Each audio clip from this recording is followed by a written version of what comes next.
అందరికీ నమస్కారం. కథల పల్లకి ఛానల్కి స్వాగతం. ఇప్పుడు మనం నీకోసమే నా అన్వేషణ పార్ట్ 44 విందాం.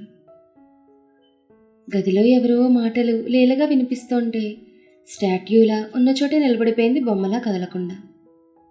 డాడా, mummy, I love you both, don't leave me అని నిద్రలో కలవరిస్తున్నాడు బన్నీ. ఆ మాటల్ని బాగా ఆలకించిన సమీరా, బన్నీ కలవరిస్తున్నాడా, ఇంకా నేను దేవుగారు గదిలోనే ఉన్నారనుకుని భయపడి చచ్చాననుకుంటూ టవల్ను కాస్త టైట్ చేసుకుని బన్నీ దగ్గరికి వెళ్ళి అతను నుదుటి మీద ముద్దు పెట్టి, నిన్ను వదిలి మేము ఎక్కడికి వెళ్ళం కన్నలు అని చెప్పి దుప్పటి సరిగ్గా కప్పి కబోర్డ్ నుంచి నైట్ వేర్ తీసుకుని వేసుకుని ముఖానికి కాస్త మాయిశ్చర్ రాసుకుని నిద్ర ముంచుకు రావడంతో వెళ్ళి బన్నీ పక్కన పడుకుండిపోయింది. దేవుని పిలవడం మర్చిపోయి సమీర.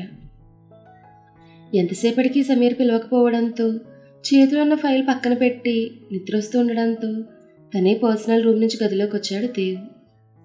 గదిలోకి వస్తూనే గుర్రు పెట్టుకుని పడుకున్న సమీరాను చూసి కోపంతో బుసలు కొడుతూ, స్టూపిడ్ గర్ల్, తన పని అవ్వగానే పిలవమని చెప్పినా పిలవకుండా ఎలా పడుకుని పోయిందో అనుకుంటూ మంచం మీద బన్నీ సమీరాలు పడుకోవడం చూసి నేనెక్కడ పడుకోవాలి అనుకుంటూ సోఫా వైపు చూశాడు. సోఫాలో తనకు కంఫర్టబుల్గా ఉండదనుకుని తను కూడా బెడ్ మీదే పడుకోవాలని నిర్ణయించుకుని వీల్ చైర్ నుంచి జాగ్రత్తగా బెడ్ మీదకి చేరి ఒక పక్కగా పడుకున్నాడు అతను. బన్నీ మంచానికి మధ్యలో పడుకున్నాడు. సమీర అతనికి ఒకవైపు పడుకుంది.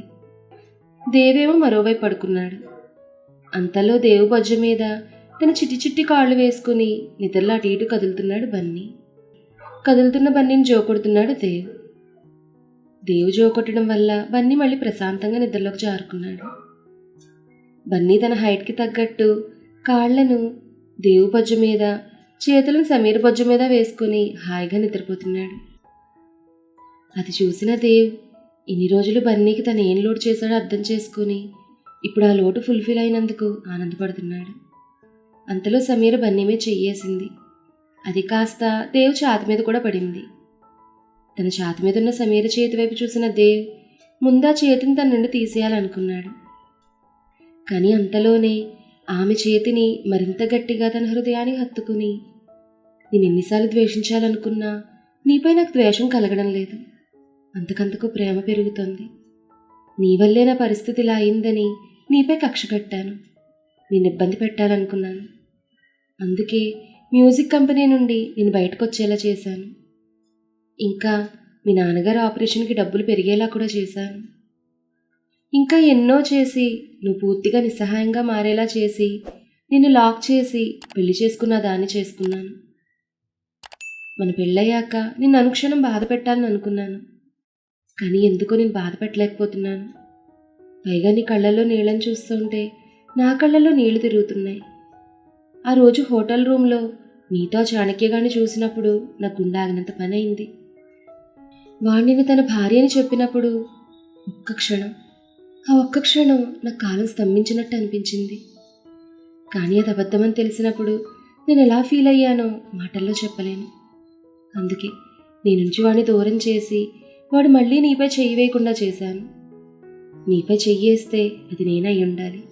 నువ్వు నాకు మాత్రమే సొంతం. అసలు నీపై ఉన్నది కోపము, ఇష్టము, ప్రేమో ఏమో తెలియని అయోమయంలో పడిపోతుంటాను ఇప్పుడు. అసలు నువ్వేం మాయ చేశావు? నా జీవితంలోకి ఎందుకు వచ్చావు? ఎందుకు నన్ను ఇలా చేశావు? మళ్ళీ ఇప్పుడు నా జీవితం నువ్వే అనేలా ఎందుకు మారావు? లేదు, నేను నిన్ను బాధ పెట్టలేను. తెలిసి జరిగినా తెలియక జరిగినా నువ్వు ఇప్పుడు నా భార్యవి, నువ్వు నా దానివి, నా బన్నీకి తల్లివి. నిన్నే ఈసారి నా నుండి దూరం చేసుకోను. నువ్వు నాకు కావాలి, బన్నీ కావాలి, మీరిద్దరూ నాకే కావాలి. దానికి నేనేం చేయడానికైనా సిద్ధం అనుకుంటూ తన చేతుల్లో ఉన్న సమీర చేతిని ప్రేమగా ముద్దు పెట్టుకున్నాడు దేవ్. దేవు పెదవుల స్పర్శకి సమీర కాస్త చలించినా మళ్ళీ సర్దుకుని నిద్రపోయింది. వెలికిలా పడుకున్న దేవు పక్కకి తిరిగి హాయిగా నిద్రపోతున్న బన్నీని సమీరను చూస్తూ ఇద్దరు నుదుటి మీద ముద్దులు పెట్టి పడుకోవాలనుకున్నాడు. కానీ తనకి సమీరను పట్టుకుని పడుకోవాలనిపించడంతో బన్నీ కటుపక్కున్న సమీరను జాగ్రత్తగా ఒడిసి పట్టుకుని బన్నీకి ఎటువంటి ఇబ్బంది కలగకుండా ఆమెను తన వైపుకు లాక్కుని బన్నీ కింద పడకుండా అతని పక్కగా చాలా పిల్లోస్ని సర్ది సమీర నడుం చుట్టూ చేతులు వేసి తన మీదకు లాక్కున్నాడు దేవ్. బాగా అలసిపోయి ఉండడంతో ఆదమర్చి నిద్రపోతున్న సమీరలో అసలు చలనమే లేదు. అందుకే దేవ్ అంత చేస్తున్నా కూడా ఆమె నిద్ర లేవడం లేదు. సమీర తనని తన గుండెల మీద చేర్చుకుని ఆమె వీపు మీదుగా చేతిని పోనిచ్చి నడుం చుట్టూ ఆ చేతిని వేసి తన మీదకు పొదువుకుంటూ మరొక్కసారి ఆమె నుదుటి మీద ముద్దు పెట్టుకున్నాడు దేవ్. దేవు ముద్దుకి ఈసారి చిన్నగా కదిలి అతని గుండెల మీద సరిగ్గా సర్దుకుని మళ్ళీ నిద్రపోయింది సమీర. అదంతా చూసిన దేవ్, ఒసే రాక్షసి, నిద్రపోతే ఇంకేం గుర్తించవా? నిన్నలా ఎవరు హత్తుకున్నా నీకు పట్టింపు లేదా అసలు? ఒకవేళ నేను కాకుండా వేరే ఎవరైనా ఇలా చేసినా ఇలానే పడుకుంటావా అంటూ వేరేవాడిని చెయ్యేస్తుంటే నేను చూస్తూ ఉండనుగా. నువ్వు నాదానివి, నాకు మాత్రమే సొంతం అనుకుంటూ ఆమె ముఖంలోకి చూశాడు. లిప్స్టిక్ వేయకపోయినా సహసిద్ధంగా ఎర్రగా ఉండే ఆమె పెదవులు దేవు కళ్ళకి చాలా అందంగా కనిపిస్తున్నాయి. వాటిని చూస్తుంటే అతనిలో ఏవో తియ్యటి అనుభవాలు నిద్రలేస్తున్నాయి. అందుకే చేతివేళ్లతో ఆ పెదవులను సుతారంగా తడుముతున్నాడు. దేవు చేతివేళ్లు పెదవులపై నాట్యం చేస్తుంటే సమీర తనకి తెలియకుండానే నిద్రలోనే గుటకలు మింగుతోంది. ఆమెలా గుటకలు మింగుతోంటే శంఖంలాంటి తెల్లటి కంఠం మీదకు వెళ్ళింది అతని దృష్టి. అందుకే ఆమె కంఠం మీద చిన్నగా ముద్దు పెట్టాడు. అక్కడి నుంచి అతని చూపులు ఇంకాస్త కిందకు వెళ్ళాయి. చూపులు వెళ్తున్న చోటికి పెదవులు వెళ్తుంటే బన్నీ నిద్రలేచి కూర్చుని మమ్మీ అని ఏడవడం స్టార్ట్ చేశాడు. బన్నీ ఏడవడం చూసిన దేవ్ తనకి ఎడమ పక్కన సమీరను కుడిపక్కకు జరుపుకుని బన్నీని తన ఎడమ చేతి మీద వేసుకుని జోకొడుతున్నాడు. కాసేపటికి బన్నీ మళ్ళీ నిద్రపోయాడు. తనకి చెరొక పక్క పడుకుని ఇద్దరినీ చూసుకుంటూ చిన్నగా నవ్వుకుని దేవ్ కూడా నిద్రకు ఉపక్రమించాడు. తెల్లవారుతుండగా మెలకు వచ్చింది సమీరకి. లేచి కూర్చుందామంటే లేవలేకపోతుంది. కారణం ఏంటని చూస్తుంటే తన చెయ్యొకటి దేవు మెడకింద ఇరుక్కుపోయింది.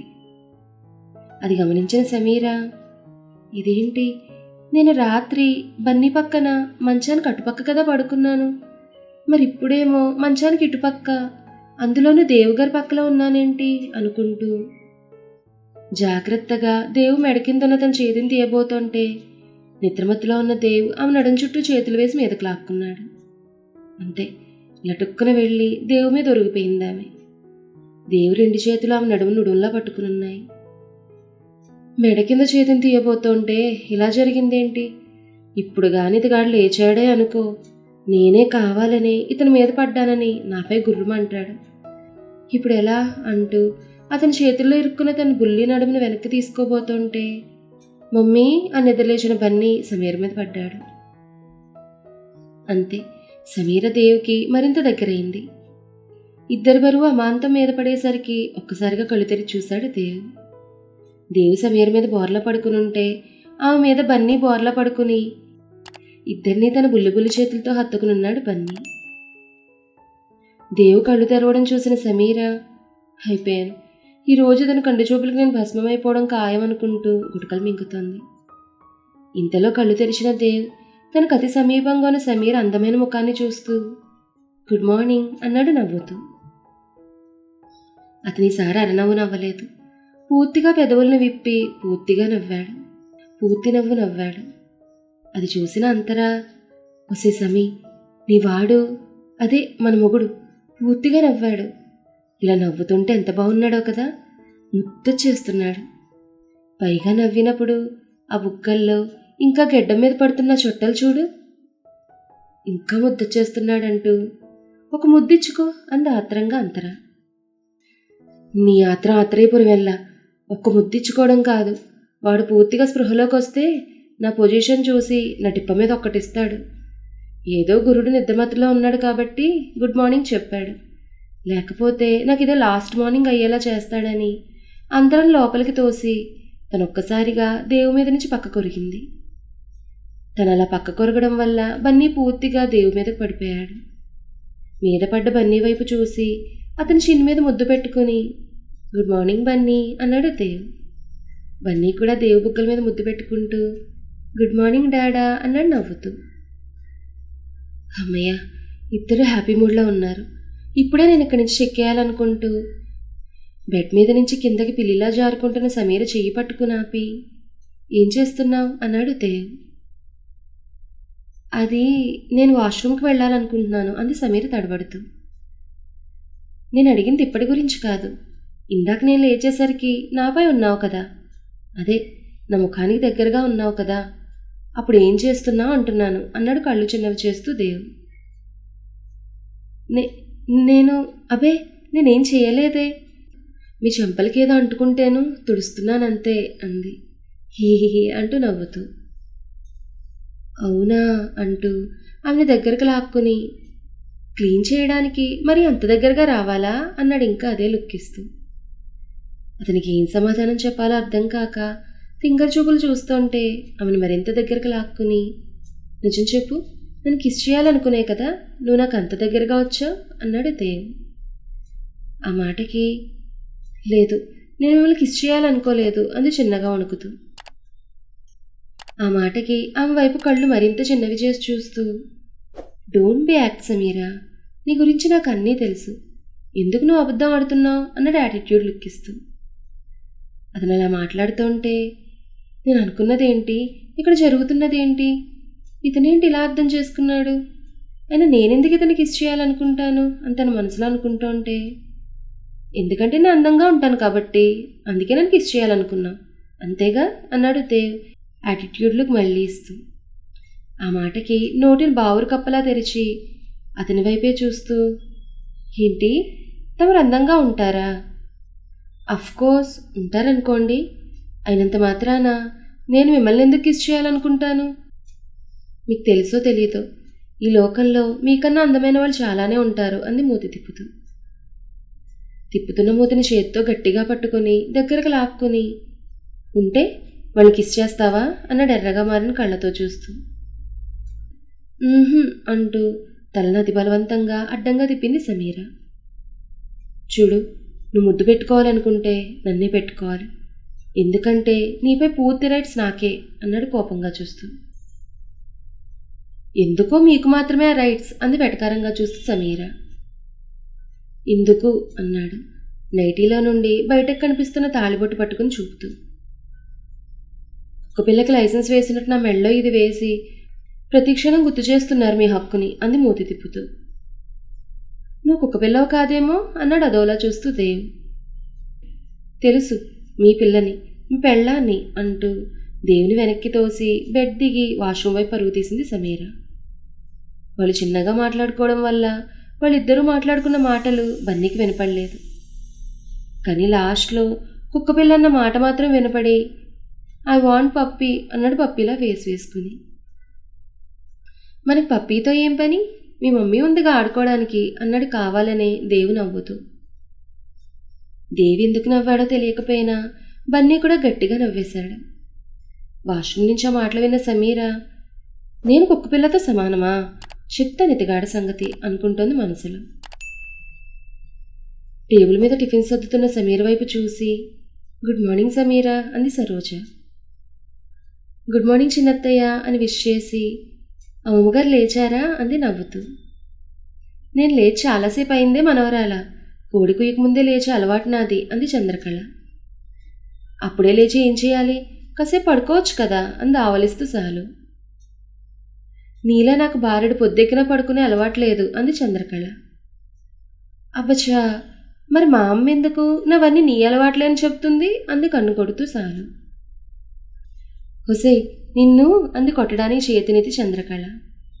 తతయ్య సేవ్ మీ అంటూ అప్పుడే అక్కడికి వచ్చిన దేవేంద్రవర్మ వెనక్కి వెళ్ళి దాకుంది సాలు.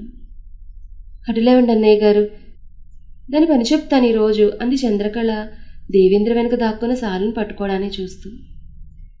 అది నీ వల్ల కాదే ముసలి అంటూ చంద్రకళ వెక్కిరిస్తూ పరిగెడుతోంది సాలు. నన్నే ముసలంటావా, నిన్ను అంటూ కర్ర పట్టుకుని సాలు వెనకపడిందామె. చేతిలో కర్రుంటే కానీ నడవలేవు, నువ్వు ముసలివి కాకుండా పడుచుపిల్లవా అంటూ ఇంకా పరిగెడుతూనే ఉంది సాలు. ఇంక నా వల్ల కాదని సాలుని పట్టుకోలేక అలసిపోయి సోఫాలో కూర్చునిపోయింది చంద్రకళ. అయిపోయిందని ఎనర్జీ అంటూ చంద్రకళ ముందుకొచ్చి మోకాళ్ళ మీద కూర్చుంది సాలు. దాంతో వెంటనే సాలు చెవి పట్టుకుని మెలేస్తూ, ఇప్పుడు దొరికేవే కోతిపిల్ల అందామె.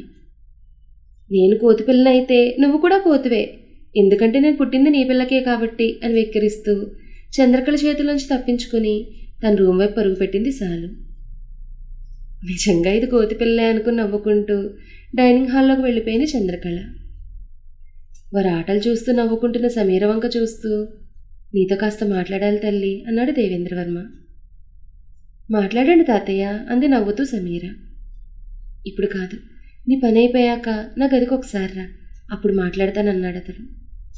సరే తాతయ్య అంది. ఇంతలో దేవు బన్నీ ఇద్దరు రెడీ అయ్యి కిందకొచ్చారు. వారి వెనకే మైకేల్ కూడా ఉన్నాడు. అంటే ఈరోజు తండ్రి కొడుకు ఇద్దరు మైకేల్ని వాడేసుకున్నారన్నమాట అని అనుకుని నవ్వుకుంటూ అందరికీ టిఫిన్స్ వడ్డించే పనిలో పడిపోయింది సమీర. బన్నీకి నోట్లో ఇడ్లీ ముక్క పెడుతుంటే, మరి నాకో అన్నాడు దేవ్. అందరి ముందు దేవ్ అలా అడిగేసరికి కాస్త సిగ్గుపడుతూ అతని వైపు ఇంకాస్త కోపం పడుతూ, ప్లేట్లో పెట్టాను చూడలేదా అంది అందరి వైపు నవ్వుతూ చూస్తూ. అది కాదు అని దేవేదో చెప్పబోతుంటే అతని దగ్గరికి వెళ్ళి ఊడిపోయిన షర్ట్ బటన్స్ పెడుతున్నట్టుగా నటిస్తూ, ఇప్పుడు వదిలేయండి ప్లీజ్ అన్నట్టుగా చూసింది సమీర. సమీర్ ముఖంలోకి ఒకసారి చూసి, లంచ్ ఓకేనా అన్నాడు చిన్నగా. అంది ఎలాగూ మధ్యాహ్నం దేవి ఇంట్లో ఉండడానికి గుర్తు చేసుకుంటూ. దాంతో ఓకే అని చెప్పి తన ముందున్న ప్లేట్లో టిఫిన్ తినడం మొదలుపెట్టాడు దేవ్. బన్నీ టిఫిన్ తినడం పూర్తయ్యాక బాయ్ మమ్మీ అని సమీర బుగ్గ మీద ముద్దు పెట్టి డ్రైవర్తో స్కూల్కి వెళ్ళిపోయాడు. దేవ్ కూడా ఆఫీస్కి వెళ్లే ముందు సమీర్ని హక్ చేసుకుని కిస్ ఇవ్వాలనుకున్నాడు. కానీ ఆమె డైనింగ్ టేబుల్ దగ్గర అందరికీ టిఫిన్స్ వడ్డిస్తూ ఉండడంతో రాత్రికి ఉంటుంది నీకు అని తన మనసులో అనుకుని మైకిల్ని తీసుకుని తన ఆఫీస్కి వెళ్ళిపోయాడు. అందరూ టిఫిన్స్ చేసి ఎవరి పనిలోకి వాళ్ళు వెళ్ళిపోయారు. అందరూ వెళ్ళిపోవడంతో ఖాళీ అయిన సమీర తాతగారు పిలిచిన సంగతి గుర్తు తెచ్చుకుని దేవేంద్రవర్మ గదికి వెళ్ళింది. సమీర దేవేంద్ర గదిలోకి వెళ్ళడం చూసిన అమర్ ఆమె వెనకే వెళ్ళాడు. సమీర గదిలోకి వెళ్ళేసరికి దేవేంద్రవర్మ బెడ్ మీద కూర్చుని ఎదురుగా కొన్ని ఫొటోస్ పెట్టుకుని వాటినే చూస్తున్నాడు. గది లోపలికి అడుగు పెడుతూనే, లోపలికి రావచ్చా తాతయ్య గారు అని అడిగింది సమీర. రా తల్లి, నీకు ఈ ఇంట్లో ఎక్కడికైనా వచ్చే హక్కు ఉంది అన్నాడు చిన్నగా నవ్వుతూ. అతని సమాధానానికి తను కూడా చిన్నగా నవ్వి అతను ముందుకు వెళ్ళి, ఏం చేస్తున్నారు తాతగారు అని అడిగింది సమీర. అది పాత ఫొటోస్ చూస్తూ పాత జ్ఞాపకాలు నెమరేసుకుంటున్నానమ్మా అన్నాడు తను ఎదుర్కొన్న ఫొటోస్ వైపు చూపిస్తూ.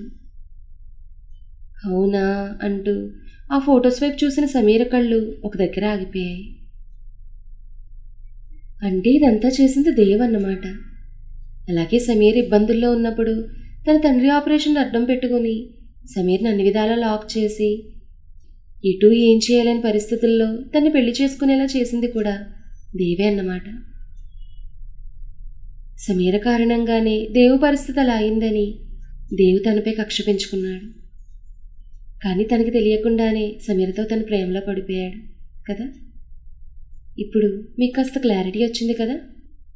మరి సమీర వల్ల దేవు పరిస్థితి ఎందుకలా తయారైంది, అసలు సమీర ఏం చేసింది, ఈ విషయాలన్నీ కూడా మనం ముందు ముందు ఎపిసోడ్స్లో తెలుసుకుందాం.